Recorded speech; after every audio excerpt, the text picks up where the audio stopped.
வணக்கம். Seetha's pages. Super singer junior 11 நம்ம வந்து மே 23 அன்றைக்கி என்ன நடந்தது அப்படின்றது நான் ஷார்ட்டாக சொல்லிடுறேன்.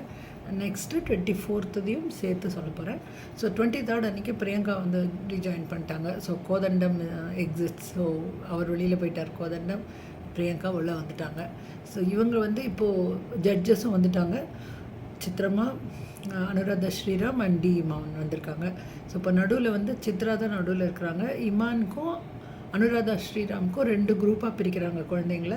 ஸோ இவங்க பாடும்பொழுது இவங்களுக்கு ஸ்டார்ஸ் கொடுத்து வச்சுருக்காங்க 2 பேர்கிட்டையும். 5 ஸ்டார்ஸ், 4 ஸ்டார்ஸ், 3 ஸ்டார்ஸ்ன்னு சொல்லிட்டு பாட்டை கேட்டுட்டு இல்லை கேட்கும்போதோ அவங்களுக்கு ஸ்டார்ஸ் கொடுக்கலாம். அதை வச்சு யாருடைய குரூப்புக்கு அந்த குழந்தை போக போகுது அப்படின்றது நம்ம பார்க்க போகிறோம்.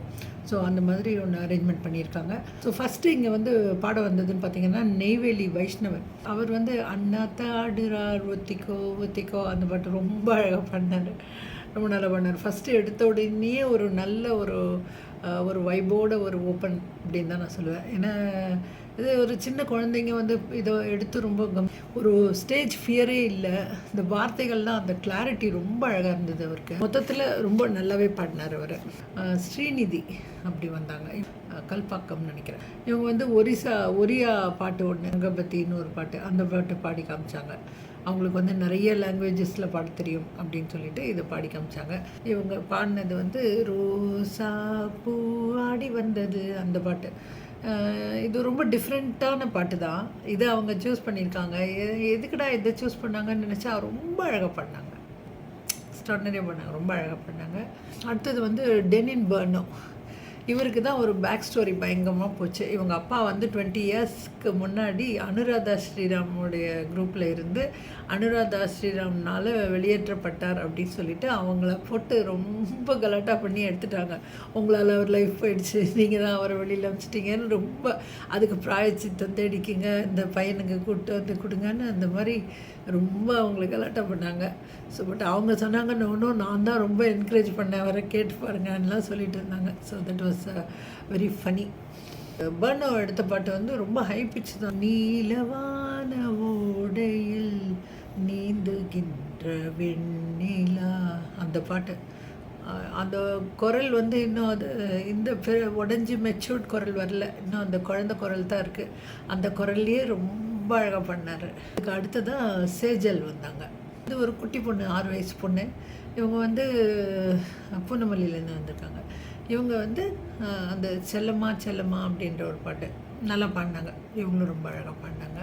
கடைசியாக ஆரியனுக்கு இப்போவே ரொம்ப எதிர்பார்ப்பு வந்துருச்சு. ஏன்னா அவர் வந்து நிஜமாலுமே ரொம்ப ரொம்ப ரொம்ப ப்ரொஃபஷ்னல் சிங்கராக இருக்கார். இப்போவே வந்து ரொம்ப அத்தாரிட்டேட்டிவாக இருக்கார், எல்லா விஷயத்துலேயுமே பர்ஃபெக்டாக இருக்கார். அவர் வந்து ஒரு பழைய பாட்டு தான் ரொம்ப ரொம்ப நல்லா பண்ணார். எங்கேயும் எப்போதும் சங்கீதம் அந்த பாட்டு ரொம்ப அழகாக பண்ணார். அதில் வந்து நிறைய அந்த ஒரு மாதிரி சத்தங்கள்லாம் பண்ணுறது அது மாதிரிலாம் வரும், எல்லாமே பர்ஃபெக்டாக பண்ணார். ஸோ இதுதான் சனிக்கிழமை 5 பேர் பாடி முடித்தாங்க. இதில் வந்து கடைசியாக நான் யார் குரூப்புக்கு யார் போனாங்க அப்படின்றது மட்டும் நான் சொல்கிறேன். அடுத்த நாள் வந்து சண்டே 24th அன்றைக்கி வந்து ஃபஸ்ட்டு பொன்னிஸ்ட்ரி பாட வந்தாங்க.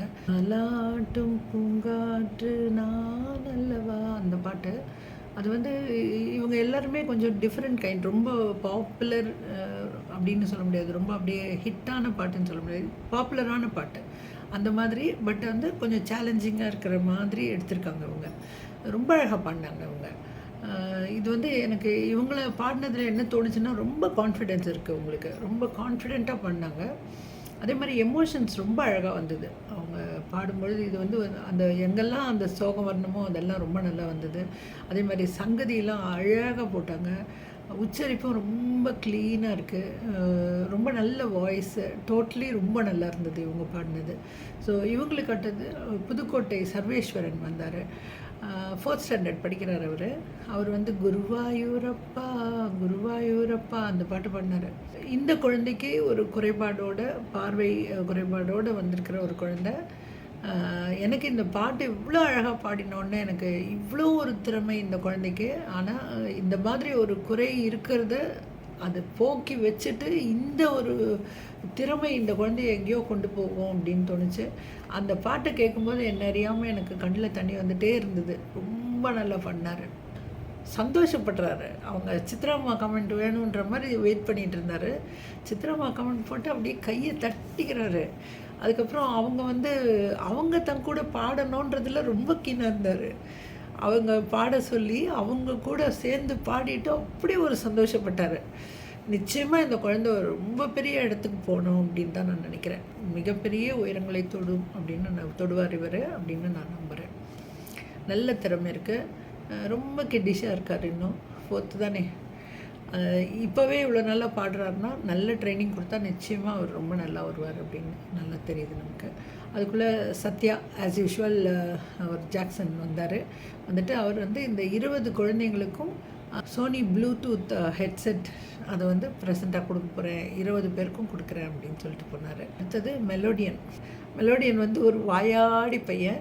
அவன் இந்த டாவுடா அப்படின்னு ஒரு பாட்டு வருது இல்லையா, அந்த மாதிரி அந்த கானா பாட்டுக்கு இவன் ஓன் லிரிக்ஸ், அது யாரும் திவாகரனான்னு சொன்னால் யாரோ அவர் எழுதி கொடுத்த லிரிக்ஸை வச்சுட்டு ஃபுல்லாக எல்லாரையும் ஒரு கிண்டல். அங்கே மாகாப்பாலேருந்து பிரியங்காலேருந்து அனுராதா ஸ்ரீராம் எல்லாரையும் ஒரு கிண்டல் அடித்து ஒரு பாட்டு. ஆனால் எந்த லிரிக்ஸும் மறக்கலை. ரொம்ப ஜாலியாக நல்லாவே பண்ணார். அடுத்ததாக லயா கார்த்திக். இவங்க யூஎஸில் இருந்தாங்க, அப்புறம் திருப்பி கும்பகோணம் வந்தாங்க. அந்த மாதிரி அவங்களுடைய ஸ்டோரியெல்லாம் என்னென்னமோ சொல்லிட்டு இருந்தாங்க. அவங்க சித்ராம்மாவுக்கு டெடிகேட் பண்ணுறேன் இந்த பாட்டை அப்படின்னு சொன்னாங்க. குழலூதும் கண்ணனுக்கு குயில் பாட்டு, அந்த பாட்டு ரொம்ப அழகாக பாடினாங்க. பியூட்டிஃபுல்லாக தான். ரோஹிதா விழுப்புரத்துலேருந்து வந்திருக்காங்க. அவங்க பாடினாங்க. இவங்களுக்கு மேலே எனக்கு ஒரு பெரிய ஒப்பீனியன் இல்லாமல் இருந்தது. போன வாட்டி கேட்கும்பொழுது எனக்கு பெரிய ஒப்பீனியன் இல்லை. பட் இன்றைக்கி அந்த எக்ஸ்பெக்டேஷனே இல்லாமல் பார்க்குறதுனாலே என்னன்னு தெரியல, ரொம்ப பிடிச்சிருந்தது இன்றைக்கி அவங்க பாடினது. அவங்க ஒரு ஜீவன் அழைத்தது, ஒரு ஜீவன் துடித்தது, அந்த பாட்டை பண்ணாங்க. இவங்களும் அதுதான் ஒரு அன்அசியூமிங் பாட்டை எடுத்துகிட்டு எவ்வளோ அழகாக பாட முடியும் அப்படின்றத நிரூபித்தாங்க. இவங்க ரொம்ப அழகாக இருந்தது இவங்க பாட்டு. எஸ்பெஷலி சித்ராலாம் சொன்னாங்க, லேண்டிங் ரொம்ப அற்புதமாக இருந்தது அப்படின்னு சொல்லியிருந்தாங்க. ஸோ ஆரம்பம் எப்படி இருந்ததுன்னு தெரியல எனக்கு. போ பாட்டு அப்படியே நிஜமாலுமே ஒரு ப்ரொஃபஷ்னல் ஆர்டிஸ்ட் பாடுற மாதிரியே நமக்கு தோணுது. அந்த மாதிரி உட்காந்து கேட்குற மாதிரி ஆயிடுச்சு. அந்த ஹோல் எல்லா குழந்தைங்களுமே இது வரைக்கும் பாடின 10மே ரொம்ப டேலண்டட்னு தான் நான் சொல்லுவேன். ஸோ இதில் உண்மையாக நான் சொல்லணுன்னா ஒருத்தர் பாடும்போதும் நான் சின்ன சின்ன நோட்ஸ் எழுதி வச்சுப்பேன். அவங்களுடைய ஸ்பெஷாலிட்டி என்ன நடந்ததுன்றது சின்ன சின்ன நோட்ஸ் எழுதுவேன். ஆனால் புதுக்கோட்டை சர்வேஸ்வரன் பாடும்பொழுது ஒரு வார்த்தை கூட நான் எழுதலை, கம்ப்ளீட்டாக மறந்துட்டேன். அப்படியே இன்வால்வ் ஆகிட்டேன். அவர் பாடி முடித்த உடனே தான் ஐயோ ஒன்றுமே நம்ம எழுதலையா அப்படின்னு தோணுச்சு.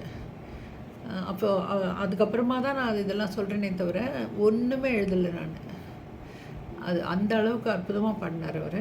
ஸோ இப்போ டோட்டலாக பார்த்தீங்கன்னா இவங்க 2 பேரும் சண்டை போட்டு ஈக்குவலாக மார்க்ஸ் கொடுத்து ஈக்குவலாக ஸ்டார்ஸ் கொடுத்து சண்டை போட்டு பிரிச்சிருக்காங்க. அனுராதா ஸ்ரீராம் பார்த்தீங்கன்னா ஸ்ரீநிதி, டெனின் பர்னோ, லயா கார்த்திக் எடுத்திருக்காங்க, அப்புறம் மெலோடியன் எடுத்திருக்காங்க, அப்புறம் ரோஹிதா எடுத்திருக்காங்க, சேஜல் எடுத்திருக்காங்க. ஸோ 6 பேர் அனுராதா ஸ்ரீராம் கிட்டே இருக்காங்க.